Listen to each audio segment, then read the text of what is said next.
It's Chapter 1, How I Taught My Grandmother to Read, reading from Grade 9 Subject English. Comprehension 1. When I was a girl of about 12, I used to stay in a village in North Karnataka with my grandparents. Those days, the transport system was not very good, so we used to get the morning paper only in the afternoon. The weekly magazine used to come one day late. All of us would wait eagerly for the bus, which used to come with the papers, weekly magazines, and the post. At that time, Triveni was a very popular writer in the Kannada language. She was a wonderful writer. Her style was easy to read and very convincing. Her stories usually dealt with complex psychological problems in the lives of ordinary people and were always very interesting. Unfortunately for Kannada literature, she died very young. Even now, after 40 years, people continue to appreciate her novels. One of her novels, called Kashi Yatter, was appearing as a serial in the Kannada weekly Karmavira then. It is the story of an old lady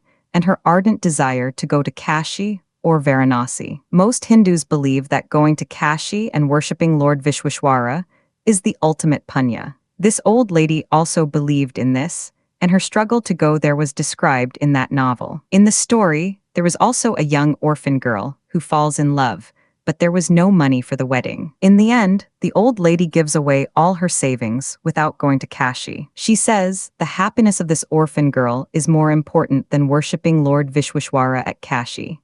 My grandmother, Krishtaka, never went to school so she could not read. Every Wednesday the magazine would come, and I would read the next episode of this story to her. During that time, she would forget all her work and listen with the greatest concentration. Later, she could repeat the entire text by heart. My grandmother, too, never went to Kashi, and she identified herself with the novel's protagonist. So more than anybody else, she was the one most interested in knowing what happened next in the greatest concentration. Later, she could repeat the entire text by heart. My grandmother, too, never went to Kashi, and she identified herself with the novel's protagonist. So more than anybody else, she was the one most interested in knowing what happened next in the story, and used to insist that I read the serial out to her. After hearing what happened next in Kashi Yatter, she would join her friends at the temple courtyard, where we children would also gather to play hide and seek. She would discuss the latest episode with her friends.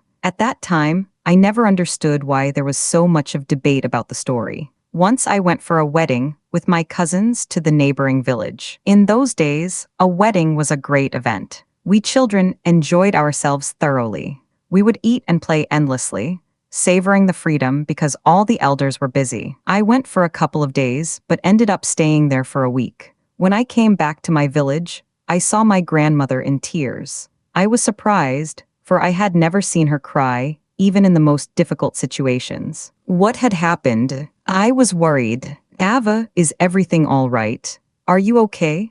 I used to call her Ava, which means mother in the Kannada spoken in North Karnataka. She nodded but did not reply. I did not understand and forgot about it. In the night, after dinner, we were sleeping in the open terrace of our house. It was a summer night and there was a full moon.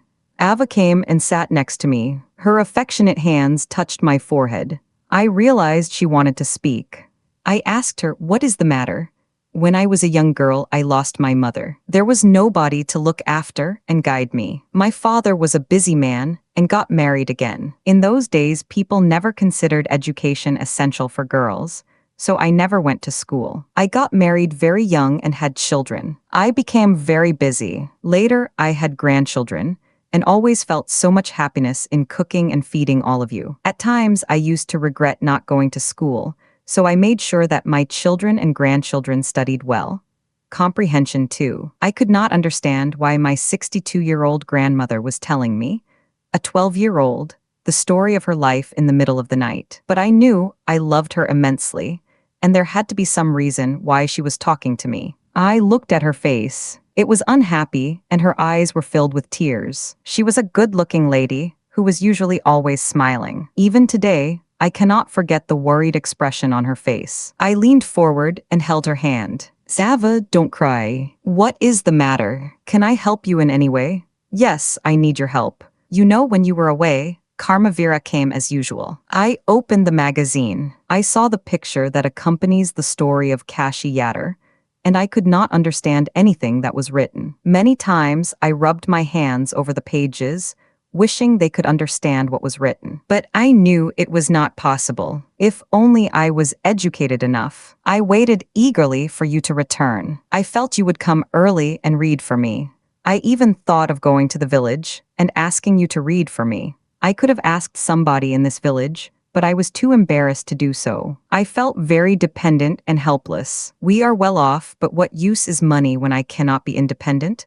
I did not know what to answer. Ava continued, I have decided I want to learn the Kannada alphabet from tomorrow onwards. I will work very hard. I will keep Saraswati Puja Day during Dasara as the deadline. That day, I should be able to read a novel on my own. I want to be independent. I saw the determination on her face. Yet I laughed at her. Ava, at this age of 62, you want to learn the alphabet. All your hair is gray, your hands are wrinkled, you wear spectacles and you work so much in the kitchen. Childishly, I made fun of the old lady. But she just smiled. For a good cause, if you are determined, you can overcome any obstacle. I will work harder than anybody, but I will do it. For learning, there is no age bar. The next day onwards, I started my tuition. Ava was a wonderful student. The amount of homework she did was amazing. She would read, repeat, write, and recite. I was her only teacher, and she was my first student. Little did I know then that one day I would become a teacher in computer science and teach hundreds of students. The Dasara festival came as usual. Secretly, I bought Kashi Yatter, which had been published as a novel by that time. My grandmother called me to the puja place and made me sit down on a stool. She gave me a gift of frock material. Then she did something unusual. She bent down and touched my feet. I was surprised and taken aback. Elders never touch the feet of youngsters.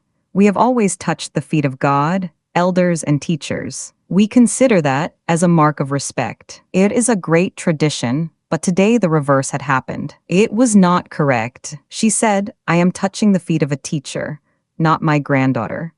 A teacher who taught me so well, with so much of affection that I can read any novel confidently in such a short period. Now I am independent. It is my duty to respect a teacher. Is it not written in our scriptures that a teacher should be respected, irrespective of the gender and age? I did return her namaskara to her by touching her feet and gave my gift to my first student. She opened it and read immediately the title Kashi Yatter by Triveni, and the publisher's name. I knew then that my student had passed with flying colors. Sudha Murti. So friends, chapter is complete. If you like the video, kindly like, hype the video and share it with your friends. Also subscribe to my channel and press the bell icon to receive new video notifications. We will meet in the next video. Thank you for watching.